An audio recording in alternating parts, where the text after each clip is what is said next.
It is day 3 of our Alaska moose hunt, and I just want to talk real quick about a couple mistakes a lot of people make with their down insulation layers, especially in Alaska.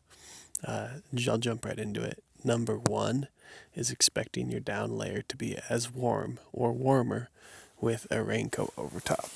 And I actually made this mistake earlier today. I have the Stone Glacier M7. It's got a nice fleece lining. And I was laying down to take a nap, and I was thinking, yeah, I'll throw that over top and it'll add some warmth. Not the case. As you probably know, down insulation works with loft. So the reason that it keeps you warm is because it's puffy.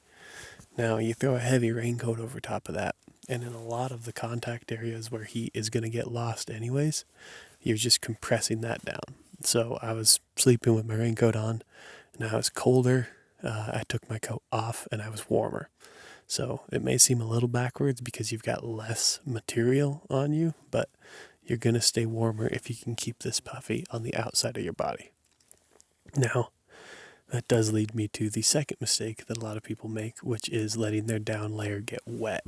I was up here last year, a guy I was hunting with had a really nice puffy jacket, but day 3 it got wet and it didn't dry out. And it was useless after that, just dead weight. So always be very particular about when you use your down coat. And even if you're going to lose a little bit of warmth, throw that rain jacket over it to keep it dry, because that's going to be more important in the long term. If you're in Alaska and your puffy layer gets wet, it's probably not going to dry out.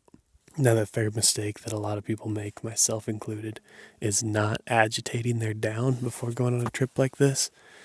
I've got a sleeping bag back at camp that I was meaning to throw in the dryer, throw some agitator balls in there and put it on low heat. That just helps the down maintain loft, and it's going to keep you a lot warmer. It'll kind of bring it back to how it was when it was new, because that down will compact over time. Same thing goes for a coat like this. If it's not brand new, before a big trip like this, just throw it in the dryer or, agitate it in some way to help those down feathers regain their loft. Now, one more thing I will add is that I am of the opinion that when you're purchasing a down coat, you should always get the thickest one that you can. A thinner jacket, such as the Grumman Lite, I don't see much benefit to that. Because if you get the Grumman versus the Grumman Lite, you've got a couple more ounces of weight, just a little larger pack profile, but you're going to have a lot more warmth.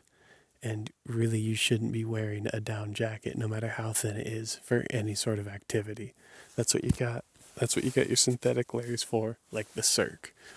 So if you're looking for a down coat and you can't decide between a thinner one and a thicker one, I would always go for the thicker one, because the only time I really have it on is when I'm stagnant, when I'm sitting, and when I'm getting pretty cold. You're not generating heat.